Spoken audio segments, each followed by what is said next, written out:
Hello student, institute of distance and open learning university of Mumbai का admission का notification आ गया है। एडमिशन चालू हो गया है, मतलब चालू होने वाला है जून से। ओके, जून 2022 से फर्स्ट वीक में चालू हो गया, इसे नोटिफिकेशन आ गया है। ओके, तो अभी ये एडमिशन चालू होने वाला है, तो हमें डॉक्यूमेंट्स कलेक्ट करके रखना चाहिए। तो कौन सा डॉक्यूमेंट लगेगा, तो उसके बारे में इस वीडियो में हम पूरा डिस्कस करेंगे।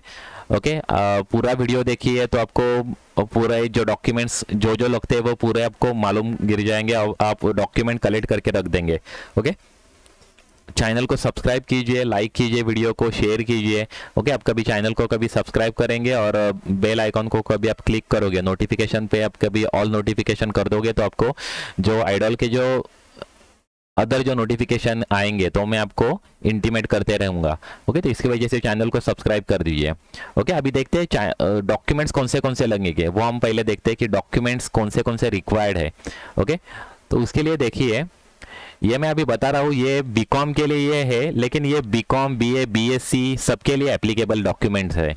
ओके, तो ऐसा नहीं है यहाँ पर बीकॉम लिखा हुआ है तो ये खाली बीकॉम के लिए, ऐसा कुछ नहीं है। ये बीकॉम, बीए, बीएससी सबके लिए डॉक्यूमेंट्स ये जो है वैलिड है, ये डॉक्यूमेंट आपको लगेंगे। ओके, तो अभी जो एडमिशन होने अभी कभी आपको फर्स्ट ईयर में एडमिशन लेने का है तो आपको एचएससी मार्कशीट मतलब 12th का मार्कशीट और बर्थ प्रूफ लगेगा। अभी बर्थ प्रूफ में आपको लिविंग सर्टिफिकेट चलेगा 12th का, नहीं तो आपको 10th का बोर्ड सर्टिफिकेट रहता है, उसके भी उस पर भी डेट ऑफ बर्थ रहता है तो वो भी चलेगा। नहीं तो आप आधार कार्ड रहेगा, उस पर का भी फुल डेट ऑफ बर्थ रहेगा तो आपको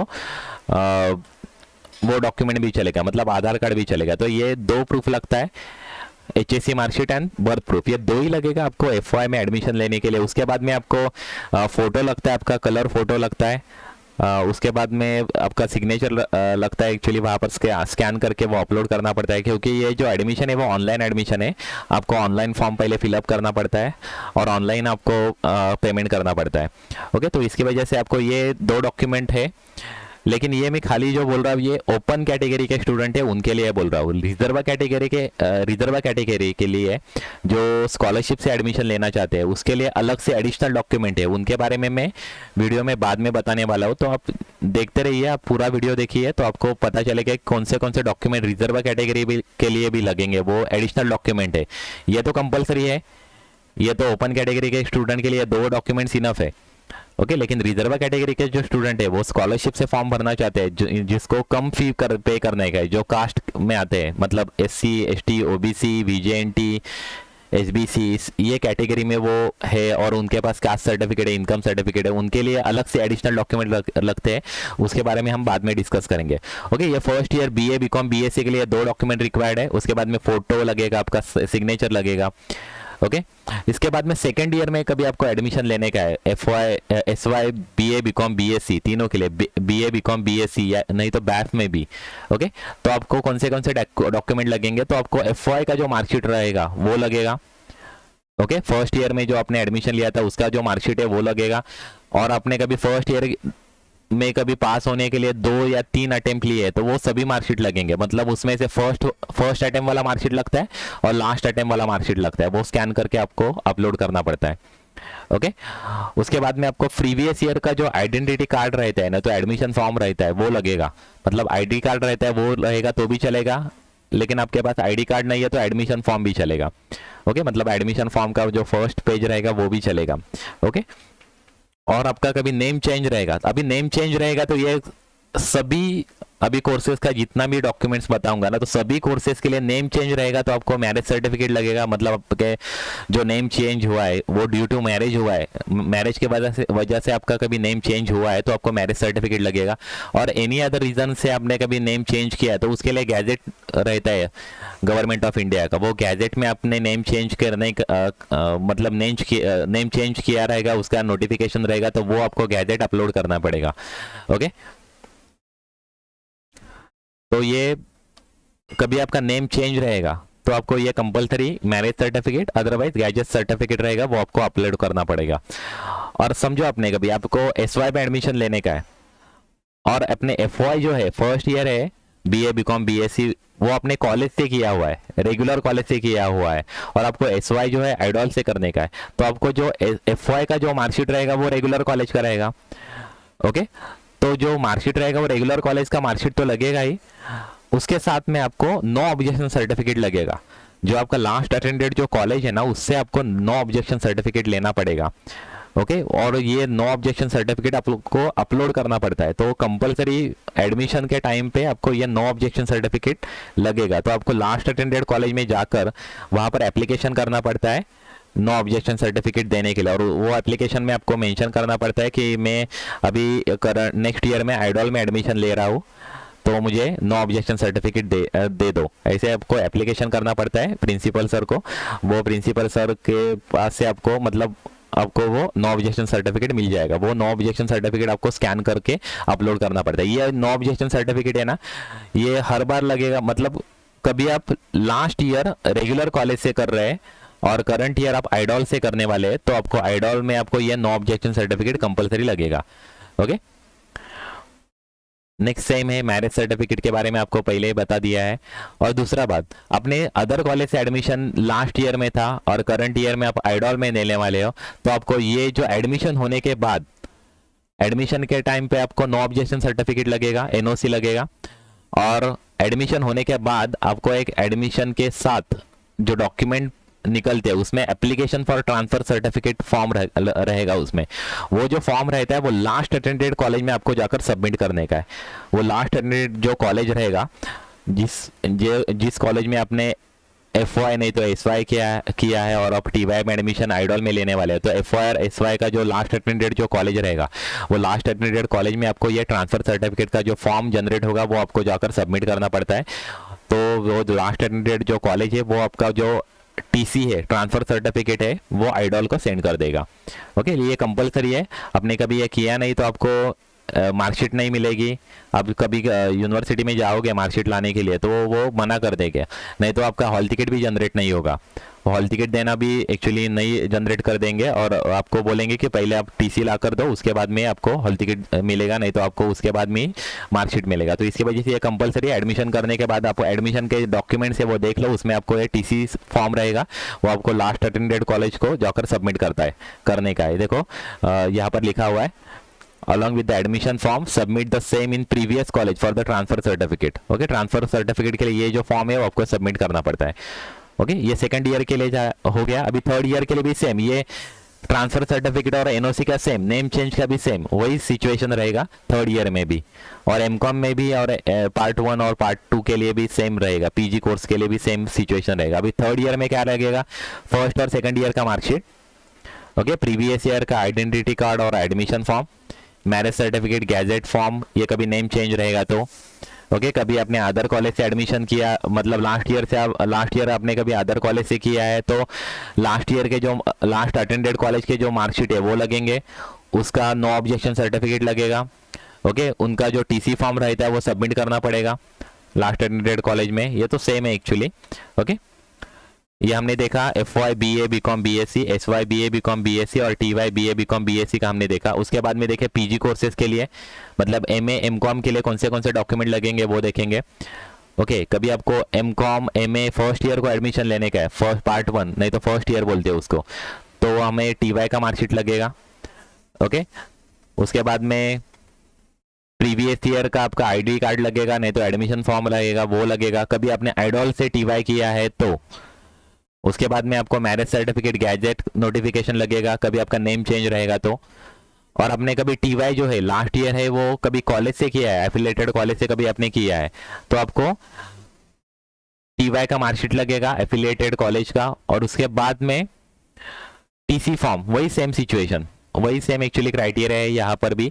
अपने लास्ट अटेंडेड कॉलेज को आपको TC फॉर्म जनरेट होगा एडमिशन के बाद में, वो आपको सबमिट करना पड़ेगा। NOC लगेगा उसके पहले आपके पास। ओके और ये TC फॉर्म लगेगा, और वो एडमिशन होने के बाद, आइडॉल का एडमिशन होने के बाद आपको वो यूनिवर्सिटी मतलब लास्ट अटेंडेड कॉलेज में ये TC फॉर्म सबमिट करना पड़ता है। ओके उसके बाद में MCom पार्ट 2 के लिए फर्स्ट ईयर का मार्कशीट लगेगा। ओके MCom MA MSc का फर्स्ट ईयर का मार्कशीट लगेगा। ओके न उसके बाद में प्रीवियस ईयर का ID कार्ड लगेगा, कन्वोकेशन सर्टिफिकेट लगेगा। ओके डिग्री सर्टिफिकेट, पदवी प्रमाण पत्र लगेगा। ओके ये पदवी प्रमाण पत्र, डिग्री सर्टिफिकेट, कन्वोकेशन सर्टिफिकेट वो TY का रहेगा, लास्ट ईयर का रहेगा, वो सेकंड ईयर के एडमिशन के टाइम में लगता है, फर्स्ट ईयर के एडमिशन के टाइम में नहीं लगता है। ओके, एमए एमकॉम एमएससी का फर्स्ट ईयर का एडमिशन रहता है तभी आपको नहीं लगेगा। ओके, क्योंकि तब तक आपको डिग्री सर्टिफिकेट मिलता भी नहीं है। डिग्री सर्टिफिकेट डिग्री होने मतलब 6 महीने के बाद कॉलेज में आता है। ओके, इसकी वजह से फर्स्ट ईयर के एडमिशन के टाइम पे नहीं लगेगा, लेकिन सेकंड ईयर के एडमिशन के टाइम पे आपको कन्वोकेशन सर्टिफिकेट लगेगा। कन्वोकेशन सर्टिफिकेट बोलते हैं, डिग्री सर्टिफिकेट बोलते हैं, पदवी प्रमाण पत्र बोलते हैं उसको। ओके, नेम चेंज रहेगा तो ये लगेगा। ओके, और आपने कभी एमकॉम जो है, नहीं तो एमए है, नहीं तो एमएससी है, वो कभी कॉलेज से किया हुआ है तो आपको फर्स्ट अटेंडेड कॉलेज का मार्कशीट लगेगा, उसके बाद में उसका एनओसी लगेगा। ओके, वो ट्रांसफर सर्टिफिकेट के लिए एप्लीकेशन फॉर्म जनरेट होगा, वो आपको लास्ट अटेंडेड कॉलेज में सबमिट करना पड़ेगा। वो तो सेम सिचुएशन है, हर बार वही मैं बोल रहा हूँ एक्चुअली। कभी नेम चेंज रहेगा तो मैरिज सर्टिफिकेट गैजेट नोटिफिकेशन लगेगा। तो इस प्रकार से डॉक्यूमेंट लगेंगे। ये महीना अभी तक बताया वो खाली ओपन कैटेगरी के लिए डॉक्यूमेंट बताया, अलग अलग क्लासेस के लिए। अभी रिजर्व कैटेगरी के से आपको एडमिशन लेने का रहेगा तो ये एडिशनल डॉक्यूमेंट लगेंगे। एडिशनल कौन से लगेंगे? आधार कार्ड लगेगा, ओके, कास्ट सर्टिफिकेट लगेगा, ओके, और कभी एमसीए करने का है तो आपको कास्ट वैलिडिटी सर्टिफिकेट भी लगता है, खाली एमसीए के लिए है। ओके, ये अदर कोर्सेज के लिए नहीं लगेगा। ओके, और फादर्स इनकम सर्टिफिकेट लगेगा, तहसीलदार से जो इनकम सर्टिफिकेट मिलता है ना वो लगेगा। ओके, ये फादर्स इनकम सर्टिफिकेट लगेगा। आपका कभी खुद का इनकम सर्टिफिकेट रहेगा तो ये वैलिड नहीं रहेगा। ओके, क्योंकि आप कभी खुद कमा रहे हैं तो आपका जो इनकम आप खुद कमा रहे हैं तो आपको स्कॉलरशिप की जरूरत ही नहीं है। इसके लिए आपको जो सर्टिफिकेट जोड़ने मतलब आपको अटैच करने का है वो इनकम सर्टिफिकेट रहेगा, वो फादर का इनकम सर्टिफिकेट चाहिए।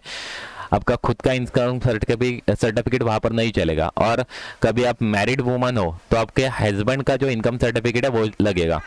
ओके, मैरिड वुमन रहेगी तो हस्बैंड इनकम सर्टिफिकेट, और कभी आपका अदर हो तो आपका फादर्स इनकम सर्टिफिकेट लगेगा। ओके, नेक्स्ट देखो, गैप सर्टिफिकेट लगेगा। ये खाली स्कॉलरशिप के लिए लगता है। आप कभी ओपन कैटेगरी से एडमिशन ले रहे हो, आप स्कॉलरशिप आपको नहीं चाहिए तो गैप सर्टिफिकेट रिक्वायर्ड नहीं है। ओके, लेकिन आप कभी स्कॉलरशिप से आपको कभी एडमिशन लेने का है तो आपका गैप सर्टिफिकेट आपको कंपलसरी है। वो 100 रुपीज़ के स्टैम्प पेपर पे गैप सर्टिफिकेट आपको लेना चाहिए, वो तहसील ऑफिस में आपको मिल जाएगा। ओके, गैप इन एजुकेशन के लिए सर्टिफिकेट, मतलब आपने लास्ट ईयर में कुछ भी नहीं किया, कुछ भी एजुकेशन नहीं किया है तो आपको गैप सर्टिफिकेट लगेगा। मतलब समझो आपने 19-20 में आपने टीवाई कंप्लीट कर दिया और अभी आप करंट ईयर को आपको एमकॉम और एमए को एडमिशन लेने का है, तो अभी 2 साल का बीच में गैप गिर गया तो आपको वो गैप सर्टिफिकेट लगेगा। 20-21 और 21-22 का गैप सर्टिफिकेट लगेगा। उसके लिए आपको खाली लास्ट अटेंडेड जो लास्ट जो मार्कशीट रहता है वो लगेगा। मतलब आपने टीवाई 19-20 में किया है तो टीवाई का मार्कशीट लगेगा, वो लेकर जाने का है तहसील कार्यालय में, वहां पर आपको वो गैप सर्टिफिकेट बना के दे देंगे। मतलब 100 रुपीज़ के स्टैम्प पेपर पे वो बना के देते हैं। नेक्स्ट रेशन कार्ड लगेगा। ओके, ये फ्रंट और बैक साइड का उसका एक्चुअली प्रिंट आउट निकाल के उसका स्कैन करना पड़ेगा। ओके, और आपका कभी उसमें कभी नाम रहेगा रिलेटिव के आपके कभी रेशन कार्ड में है तो आपको वो भी एफिडेविट बना के अपलोड करना पड़ता है। Okay, father mother death certificate, कभी आपके फादर और मदर का कभी डेथ हुआ है तो डेथ सर्टिफिकेट लगता है। मैरिज सर्टिफिकेट गैजेट सर्टिफिकेट लगेगा। उसके बाद में देखो नेशनलाइज बैंक अकाउंट लगेगा। ओके, नेशनलाइज बैंक में आपको सेविंग अकाउंट लगेगा, वो भी खुद के नाम पे लगेगा, ओन अकाउंट लगेगा। मतलब फादर्स का कभी बैंक अकाउंट रहेगा तो नहीं चलेगा, आपके खुद पे नाम पे बैंक अकाउंट चाहिए। नेक्स्ट लिविंग सर्टिफिकेट लगेगा। डोमिसाइल सर्टिफिकेट लगता है। डोमिसाइल मतलब आप महाराष्ट्र स्टेट के रहिवासी हो उसके लिए डोमिसाइल सर्टिफिकेट मिलता है, उसको अधिवास दाखला बोलते हैं। अधिवास दाखला नहीं तो इंग्लिश में उसको डोमिसाइल सर्टिफिकेट बोलते हैं। ये तहसील में आपको मिल जाएगा। ओके, उसके बाद में अपडेटेड मोबाइल नंबर लगेगा, आधार कार्ड से लिंक होना चाहिए। और ये जो बैंक अकाउंट है ना वो भी एक्चुअली आधार कार्ड से लिंक होना जरूरी है। ओके, तो बैंक अकाउंट भी आपका आधार कार्ड से लिंक होना जरूरी है। आप बैंक अकाउंट ये नेशनलाइज बैंक में निकाल सकते हैं, नहीं तो आप पोस्टल बैंक अकाउंट निकालेंगे तो भी चलेगा। पोस्ट का, इंडियन पोस्ट का जो बैंक का भी इंडियन पोस्ट का भी अकाउंट रहेगा तो भी चलेगा। ओके, अभी ये एडमिशन होने के बाद आपको इस वेबसाइट पे जाकर आपको स्कॉलरशिप का फॉर्म भरना कंपलसरी रहता है। कभी आपने स्कॉलरशिप का कभी फॉर्म नहीं भर दिया तो आपको एडिशनल जो फीस रहता है वो पे करना पड़ता है यूनिवर्सिटी में जाकर। ओके, तो इसके लिए आपने कभी स्कॉलरशिप थ्रू कभी एडमिशन आपको लेने का तो आपका फीस कम हो जाएगा, लेकिन ये आपको स्कॉलरशिप का फॉर्म भरना कंपलसरी है। एडमिशन के टाइम पे आपको कंपलसरी कौन सा डॉक्यूमेंट लगेगा तो Aadhaar card, caste certificate, income certificate, ये कम से कम 3 डॉक्यूमेंट तो आपको अपलोड करना पड़ता है। ओके बाकी के डॉक्यूमेंट तो आपको स्कॉलरशिप का फॉर्म जब आप भरोगे तब आपको लगेगा। ओके तो ये सभी एक्चुअल डॉक्यूमेंट लगेंगे। स्कॉलरशिप के लिए कौन से डॉक्यूमेंट लगेंगे, मतलब रिजर्व कैटेगरी से एडमिशन लेने का है तो कौन से डॉक्यूमेंट लगेंगे। कभी आप ये कैटेगरी में हो, SC OBC VJNT NT SBC ST, तो आपको ये डॉक्यूमेंट लगेंगे। आपका फीस कम हो जाएगा, आपको स्कॉलरशिप भी मिल जाएगी। ओके और फीस में आपको कम हो जाएगा, लेकिन स्कॉलरशिप का फॉर्म भरना कंपलसरी है। आपने कभी स्कॉलरशिप का फॉर्म नहीं भरा तो आपको स्कॉलरशिप भी नहीं मिलेगी, और आपको जो रिमेनिंग फीस रहता है वो भी यूनिवर्सिटी में जाकर पे करना पड़ता है। ओके तो ये था डॉक्यूमेंट के बारे में। फ़ीस के बारे में एक नया वीडियो मैं अपलोड कर दूंगा, उसके बाद मैं आपको फ़ीस के बारे में बता दूंगा, क्या फ़ीस रहेगी, कौन से क्लासेस के लिए कितनी फ़ीस रहेगी, वो आपको बता दूंगा। ओके चैनल को सब्सक्राइब कीजिए, लाइक कीजिए, वीडियो शेयर कीजिए आपके अदर फ्रेंड्स में ये जो वीडियो है वो। Okay thank you very much, best of luck for your future. Thank you.